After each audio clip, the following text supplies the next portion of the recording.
Well, happy Thanksgiving. I was not planning on doing this video, but this morning I was reading through social media, seeing all these competing views of Thanksgiving, and thought, you know what? Let me just put them all together and try to say something helpful. I saw three views that I thought were kind of summed up the different ways to view Thanksgiving, and so I wanted to kind of put that together. I'm about to watch a Brazilian World Cup soccer game with the family in here. We got a house full of people, so there may be noise in the background. Try to disregard that if you hear it. But I just wanted to speak into this for a moment.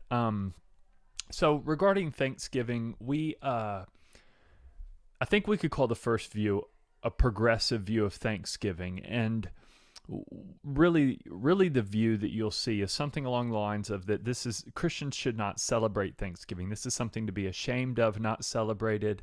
It's the origins of the first Christian nationalists, at least in this nation, and they were basically terrorists that came and stole the land from the Native Americans, and we need to cancel the holiday altogether. And I do think there's some Christians that mean well, that are trying to be sympathetic and things of that nature. I believe that those people exist, viewing it in the most favorable way possible. But this view itself finds its origins in secular humanism, as all of these progressive views do. And the secular humanist perspective has a big problem with Thanksgiving. I mean, they really, how do you give thanks to God when you don't believe in God? And so what do you give thanks to? And what many secular humanists, you'll actually see this, is that they give thanks to themselves, because yourself is the God of secular humanism. It is self that is ultimate. And so you'll actually see people say, this year I'd love to give thanks to myself. I conquered a lot of my fears. I overcame all these obstacles. I've had a good year. I'm giving thanks for myself. And, I think deep down they do deep down realize there's a shallowness to that. And at the very least, they should be giving thanks to others.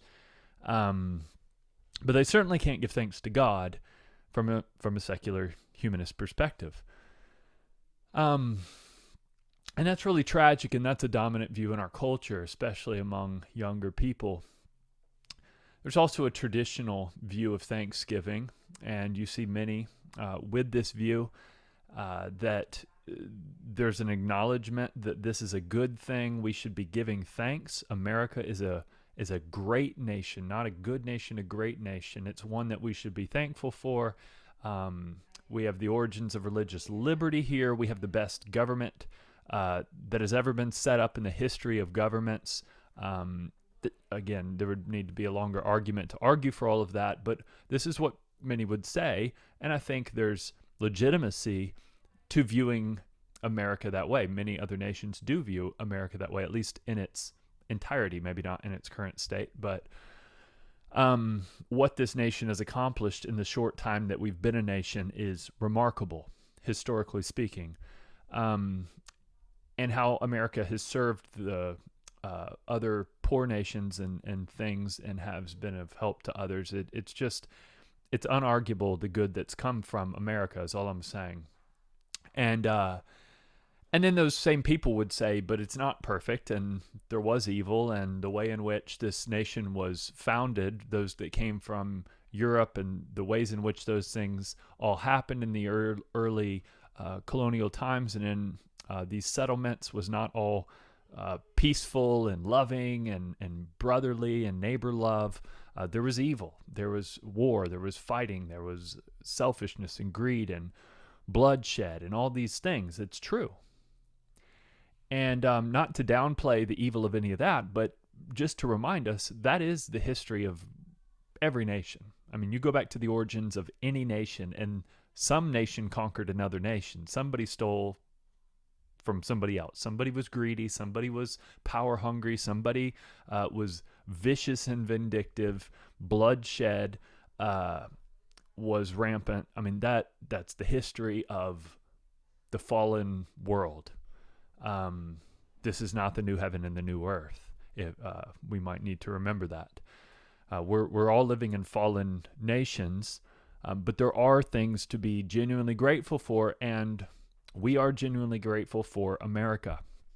And so, anyway, these are the two different views of Thanksgiving, and, there's going to be back and forth between those views. It's not ending anytime soon. And those things are worth talking about and debating, and I favored the latter, obviously, but those are the conversations that are happening. What can actually happen, though, is that in the midst of that kind of back and forth, you actually forget to give thanks on Thanksgiving, which is a little ironic, that on Thanksgiving you could actually not give thanks to God.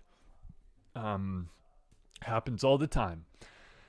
And so this third view that I'm advocating for is really a view that only a Christian would hold, but that we're really interested in sanctification. We're really interested in being conformed to the image of Christ and doing the will of God.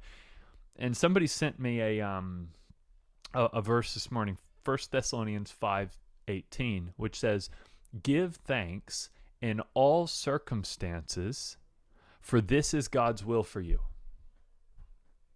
Hard to argue around that one. It's quite clear. God's will for me, for you, is to give thanks in all circumstances. And that word "all" is what is just, you can't work around it. And so what came to mind was Corrie ten Boom and Betsy ten Boom, her sister, who were Christians, Dutch Christians. They were trying to harbor Nazis in Holland during World War II, and they got caught and they were sent to German concentration camps. And these hellish environments they were in, they're actually put in these barracks with a bunch of hundreds of other women and sleeping in these small quarters, and they're on these bunk beds that you couldn't even sit up in these beds without hitting your head, and their hay that they're laying on, and that hay began to smell. I mean, nauseating how bad it would get. And then they found fleas that began to bite them, and these fleas at one point were biting them to the point where they hit their head and said, "Fleas." And Betsy said this, and Corey said, "Look, essentially we need to be able to give thanks for all things. The Bible tells us to." And Betsy's like, "I could never give thanks for the fleas." And so a few days go on, and they're reading the Bible with the women in these barracks. It's an amazing story of these women and the purity of their heart toward these other women in the concentration camp in these terrible circumstances. They're sitting there not only just reading the Bible themselves, but reading it to these other women and giving them hope and pointing them to Christ. And so at one point, Betsy realizes that the guards aren't coming in and stopping her from reading the Bible with all these women, and she finds out that the reason they won't come in there is because of the fleas. And they say the fleas have infested those barracks. We're not going in there. And so at that point, Betsy was able to give thanks even for the fleas, because it was the fleas that enabled her to be able to teach the Bible and minister to all of these ladies. And it's a very instructive story for us, because it shows us that we can give thanks in all circumstances if we can begin to view the fleas as a blessing. Even the fleas. And so I don't know what the fleas are in your life, but I do know that that we have them. I do know that there's no one's life, even in the greatest moments of blessing, that there aren't fleas. There aren't things that are annoying you, things that are nagging at you, things that are trials. I mean, 2 people in our church this week had babies. Certainly they're thankful, but they may be tempted to grumble about not getting any sleep, right? I mean, even in our best moments, we can still be tempted to grumble and not be thankful in all circumstances. And so one verse I wanted to put before us that I think is really helpful, it says, do not be anxious about anything, this Philippians 4:6, but in everything, by prayer and supplication with thanksgiving, let your requests be made known to God.